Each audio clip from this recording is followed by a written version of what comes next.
भिख मंगा हमें बतायो है, तेरी बेटी ने मेरी बेटी को अंधे कुआं में गिरायो है।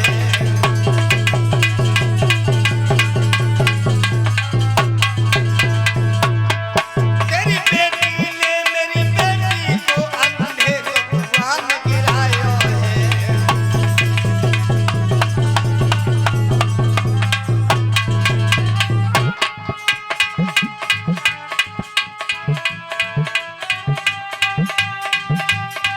इससे बढ़कर अपराध अरे, इस मुंह से कहना ठीक नहीं। बस परवाह ऐसी हालत में ब्राह्मण का रुकना ठीक नहीं।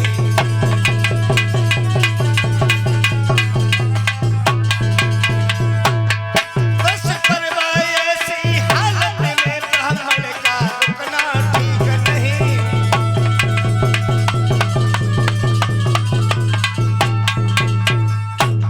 कहा बस परवाह हम तेरे राज्य में नहीं रुकेंगे।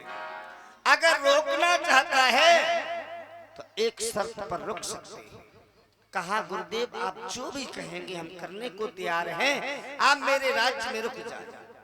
कहा अगर रोकना चाहता है तो सुन, जिस तुम्हारी बेटी ने मेरी बेटी को धक्का कुएं में मारा था, मेरी बेटी को कुएं में गिराया, तेरी वही बेटी अगर मेरी बेटी की दासी बने,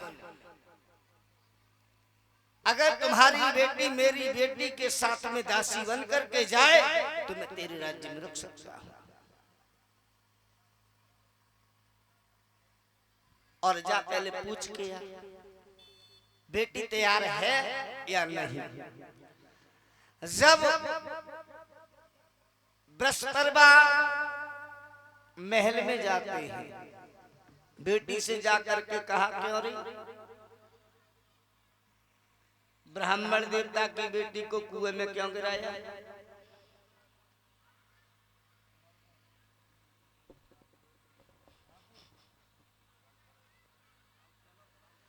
जब बेटी ने कोई जवाब नहीं दिया है, माँ के पास में गए हैं, कहा ब्राह्मण देवता राज्य छोड़ करके जा रहे हैं, और अगर ब्राह्मण नाराज होकर के अगर यहाँ से चले गए तो राज्य का विनाश हो सकता है। ब्राह्मण की बद्दुआ बहुत बुरी होती है।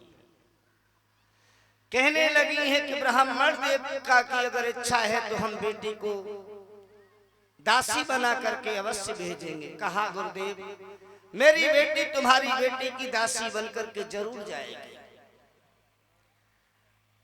और जैसे ही शर्मिष्ठा ने सुना है कि हमें देवयानी की दासी बन करके जाना होगा, अब तो चिंतित रहने लगी, मन ही मन में अफसोस करने लगी कि इसकी दासी बन करके हम कैसे जाएंगे। चिंता में सूखने लगी है। दो टोलियां बन गई, कुछ गरीब कन्याएं थी वो देवयानी के साथ रहने लगी हैं, कुछ अमीर बेटियां थी वो शर्मिष्ठा के साथ रहने लगी। धीमे धीमे समय व्यतीत होता है। एक दिन दोनों कन्याएं अपनी सहेलियों के साथ में सरोवर में पुनः स्नान करने के लिए जाती हैं। जब दोनों कन्याएं सरोवर में स्नान करने के लिए गई हैं, श्री सुखदेव जी बताते हैं कि हे राजन परीक्षित, जब सरोवर में कन्याएं स्नान करती हैं, देवयानी इस किनारे पर स्नान कर रही हैं तो शर्मिष्ठा दूसरे किनारे पर स्नान करने लगी। शर्मिष्ठा की सहेलियां कहने लगी हैं कि सखी, जिस दिन से तुम्हारे पिता ने ब्राह्मण देवता को वचन दिया है कि तुम्हें देवयानी की दासी बनना पड़ेगा, दिन प्रतिदिन तुम सूखती चली जा रही हो, ऐसे काम नहीं चलेगा। उपाय हमारे पास में है, अगर कर सको। कहा किस चिंता से हमें मुक्त करो। तो कहने लगी है कि देखो उपाय ये है कि एक लड़की को चोर बना लो और बाकी की लड़कियां उसे छुओ, छूना भी मत, खेल ही खेल में देवयानी की तरफ चलो। एक लड़की पकड़ करके देवयानी को पानी में दबा लो, बाद बाकी की सब ऊपर से खड़ी हो जाओ। थोड़ी देर पानी में बुलबुल की आवाज आएगी, काम खत्म। न रहेगी दुल्हन, दासी किसकी बनोगी? अरे जब दुल्हन ही नहीं रहेगी तो दासी किसकी बनेगी? यही खेल प्रारंभ हो गया। लेकिन विधाता को कुछ और ही मंजूर था। उधर से वो देवयानी की तरफ बढ़े, इधर महाराज इयात अश्व पर सवार होकर के उसी रास्ते से निकले। सरोवर की ओर जब यात्री महाराज की नजर गई है, देखा है कि जवान कन्याएं स्नान कर रही हैं। महाराज ने रुकना उचित नहीं समझा, लेकिन देवयानी ने सरोवर में से ही पहचान लिया है कि महाराज निकल करके जा रहे हैं। भींगे ही कपड़े पहन करके देवयानी पीछे भागी। आगे जाकर के महाराज ने एक सुंदर सी छाया देखी है जहां पर महाराज आराम करने लगे और देवयानी भागती हुई गई महाराज के सिरहाने बैठ। जब तेज श्वासों की आवाज महाराज ने सुनी, आंखें खोली, देखा कि तुम कौन? अब देवयानी कहने लगी, बड़े लोग हैं साहब, बड़े लोग हैं, छोटे लोगों को क्या पहचानेंगे, बड़े लोग हैं। महाराज याद कहने लगे, बड़े लोग छोटे लोग, इसमें बड़े छोटे की क्या बात है? अरे तुमने हमें कहीं देखा है तो बताओ। कहने लगी कि आपने समय उपरांत ध्यान करें, कुछ समय पहले आपने हमें कुएं से बाहर खींचा था, हम वही हैं। याती महाराज कहने लगे, तू फिर आ गई और मैं कहाँ जाऊं? जहन्नम में जाओ। मैं नहीं जाऊंगी, मैं तुम्हारे साथ चलूंगी। देवयानी महाराज याद से कहने लगी है कि महाराज आप हमसे विवाह नहीं करना चाहते हैं तो न करना, लेकिन एक गिलास जल आप हमारे घर पर चल करके ग्रहण करें, क्योंकि हमारे पिताश्री ने कहा था कि जब महाराज मिले तो घर तक अवश्य लेकर के आना। महाराज कहने लगे कि हम कहीं नहीं जाने वाले।